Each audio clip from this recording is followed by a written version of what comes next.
Hey guys, it's Angelika here. In today's video, I'm going to be talking about my top 10 favorite books of 2023. Yeah, it was a little bit hard.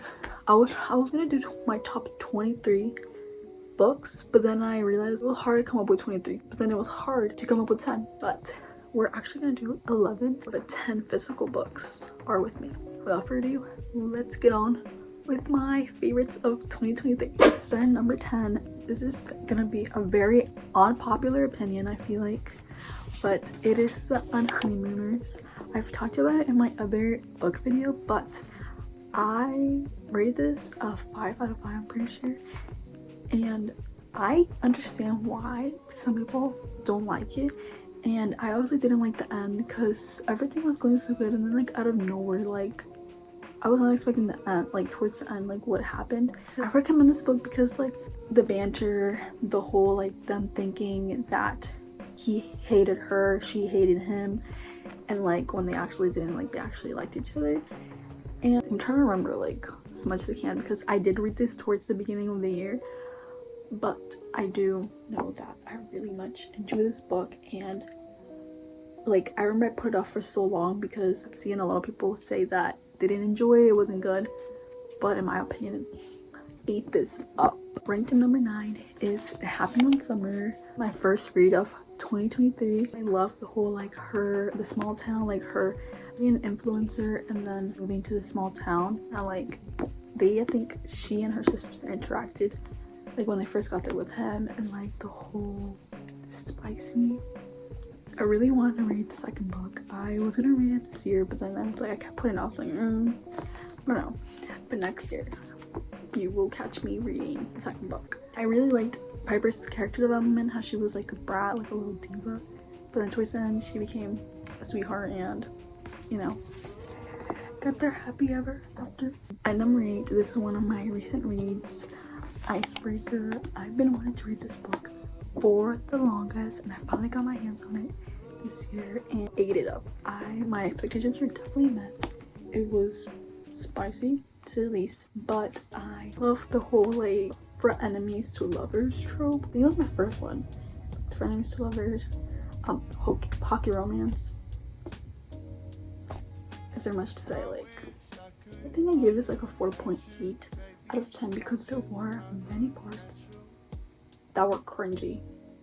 Like, I don't know, there's a lot of them, and like I don't like how her nickname was Sass. Like, girl, Anastasia, like your pretty name's already pretty, like you don't need a nickname. And like a bunch of like some parts that were pretty, like I don't know, I don't want to get into detail, but like some parts were just kind of cringy, which I think that's why I also ranked it a little bit lower in my top 10. But at number 7 we have A Memoir. This is my first ever memoir. I'm glad my mom died by Janet McCurdy. I talked about this with my other book. I think I like some of these, most of these I've talked so on my other book video, but ate this up. Was not disappointed at all. I was like going through a roller coaster of emotions with this. Like, it really gave me an insight of like the whole actor slash being famous perspective. I grew up with watching her and stuff, so like it really gave me like a perspective and like what it was like actually, like it wasn't everything was glamorous. I enjoyed it.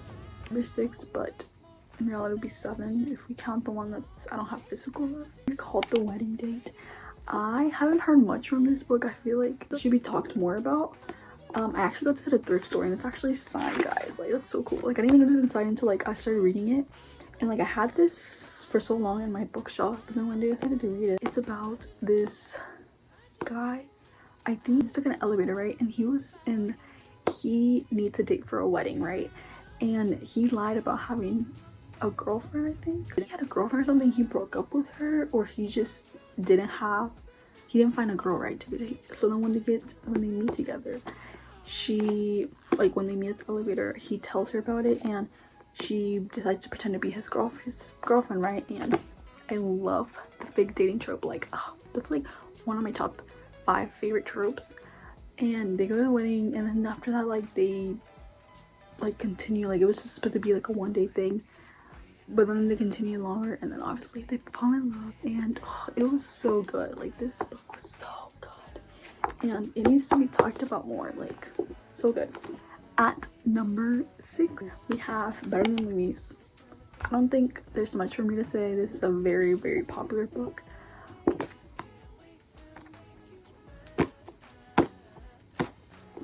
It was so good. I think I cried. I most likely did cry throughout, not just the end, like when I finished it, but throughout the book, because I'm a very emotional person. But I don't know, there's not much for me to say because a lot of people know this book and it's so popular. Like, I will continue saying it, like, you need to read this if you haven't. A YA book, no spice. Yeah, recommend. At number 5 or 4, we have the first book in the off-campus series, The Deal. I've been wanting to read this book, and I think I read this back in like April, I think. So it's been a long time, and this book made me want to read the off-campus series. Definitely 2024.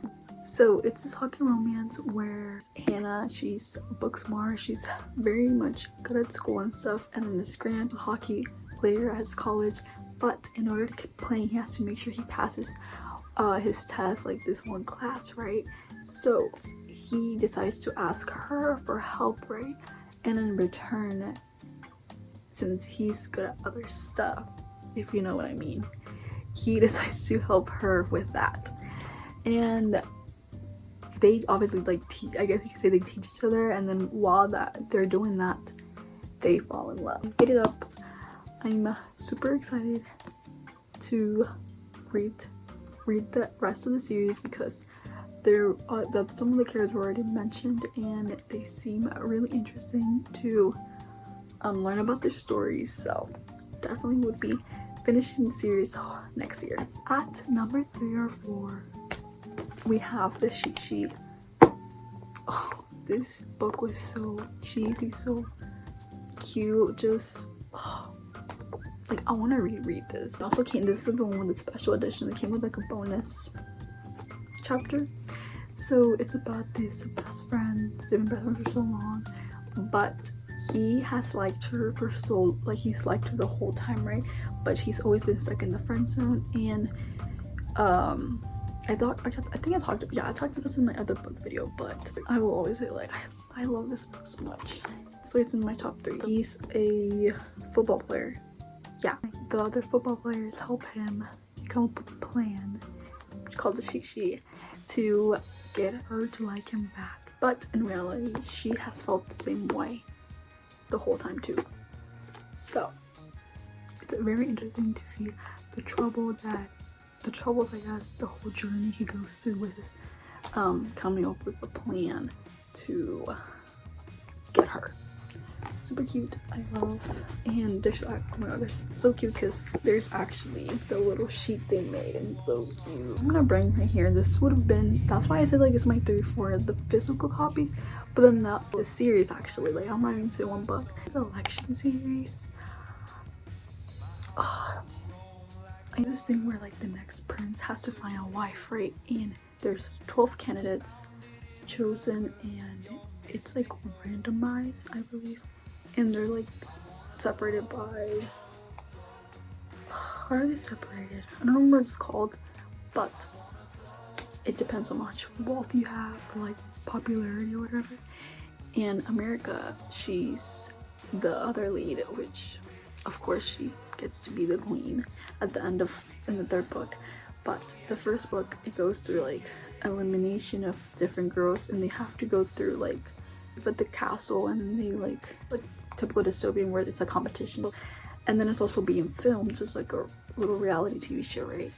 And of course America stands out because at first she didn't want to be there, like she just did it because she had to, but then obviously it turns out like they ended up falling in love, and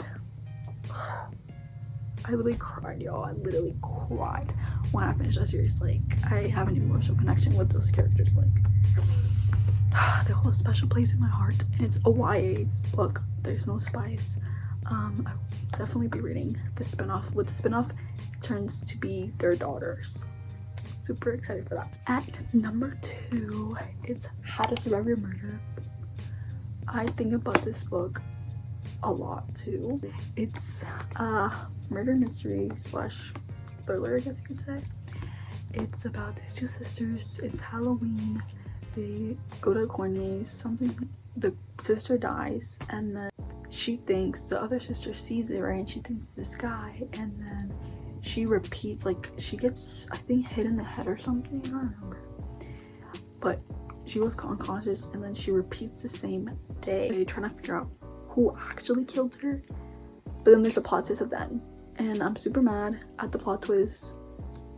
Like, it kind of left me also on a cliffhanger. Like, I need a second book, a movie, something about this book, because like, oh, so good. Like, oh my god, this has to be the best murder mystery. Like, I love a good girl's guide to murder, but I think this book tops all three of those books combined, like, generally. But definitely read if you want to figure out who actually killed her sister. At number 1, The 7 Husbands of Evelyn. Oh, I'm about to cry, guys. I'm about to start crying. This book holds a very special place in my heart. This actually changed my life. Like, this book literally changed my life. I would read this anytime I had at school my senior year. Oh my god, so much. So this historical fiction, it's about this famous girl, Evelyn, and she's being interviewed by this girl about her life. She's older now, obviously, but she goes back through when her whole fame started, like before her fame started, and it obviously talks, every chapter is a different husband. And yeah, there's a reason why she had 7 husbands.